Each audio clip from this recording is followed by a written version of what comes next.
हेमंत, परिवार वाले क्या कह रहे हैं? जब सोनम ने उनको कॉल किया तो सोनम ने क्या कुछ उनसे बात की थी? क्योंकि अब तो लव अफेयर का एंगल यहां पर जुड़ रहा है।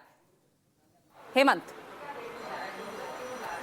देखिए बिल्कुल जो राजा के भाई विपिन है उनके पास में गोविंद का फोन आया था, जिसमें गोविंद ने कहा था कि सोनम मिल गई है और वो उत्तर प्रदेश में है।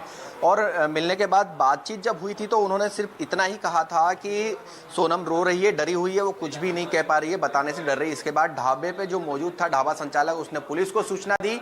पुलिस वहां पर पहुंची और पुलिस सोनम को लेकर थाने चली गई। इसके बाद में एक नया खुलासा जो है वो इंदौर क्राइम ब्रांच ने भी किया है, जिसमें इंदौर क्राइम ब्रांच ने देर रात को 2 लोगों को गिरफ्तार किया था।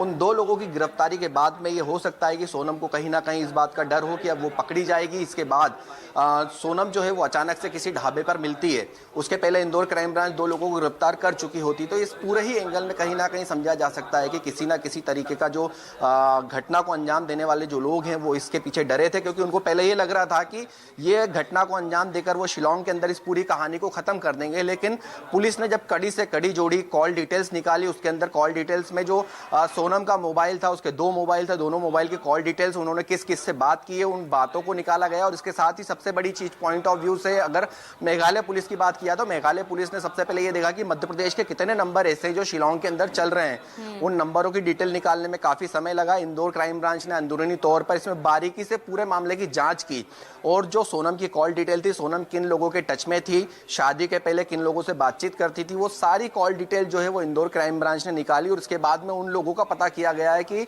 जो सोनम के टच के लोग हैं, कितने लोग इंदौर से गायब हैं। 4-5 लोगों के नाम आए थे, जिसमें राज कुशवाहा एक मुख्य व्यक्ति है, जिससे सोनम लगातार बात करती थी, सोनम उसके साथ ही काम करती थी।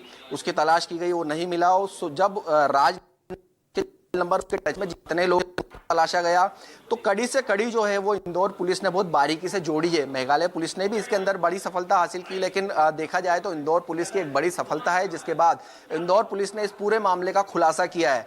अभी 11:30 बजे इंदौर पुलिस इस पूरे मामले को लेकर प्रेस कॉन्फ्रेंस कर रही है। मेघालय पुलिस जो है वो उत्तर प्रदेश पहुंचेगी, शिलोंग उसको वापस लेकर जाया जाएगा सोनम को, क्योंकि सोनम का जो पूछताछ है वो मेघालय पुलिस करेगी।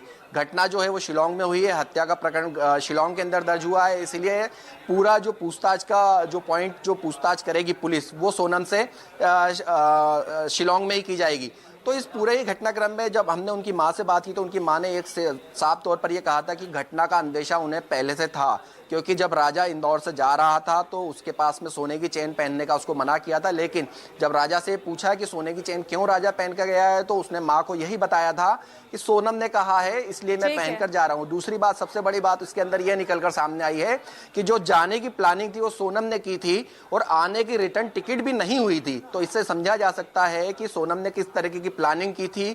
जाने के बाद राजा वापस नहीं आएगा, इसलिए रिटर्न टिकट जो है वो भी नहीं की गई थी, जाने की टिकट की गई थी। इसके साथ ही शादी के पहले से ही सोनम जो है वो राजा से मुलाकात नहीं कर रही थी। फिल्म देखने का प्लान किया था, लेकिन सोनम ने मना कर दिया था, कहा था कि परिवार जो है वो उनको अलाउड नहीं करेगा। इसका मतलब ये है कि शुरू से ही सोनम जो है वो राजा को पसंद नहीं करती थी। उसका कहीं ना कहीं ट्रायंगल था, किसी से प्रेम प्रसंग चल रहा था, जिसके कारण वो राजा को पसंद नहीं करती थी। हालांकि घर वालों के दबाव में अगर उसने शादी की है तो जो राजा की माँ है उन्होंने ये कहा है कि पूरे परिवार को सजा मिलना चाहिए।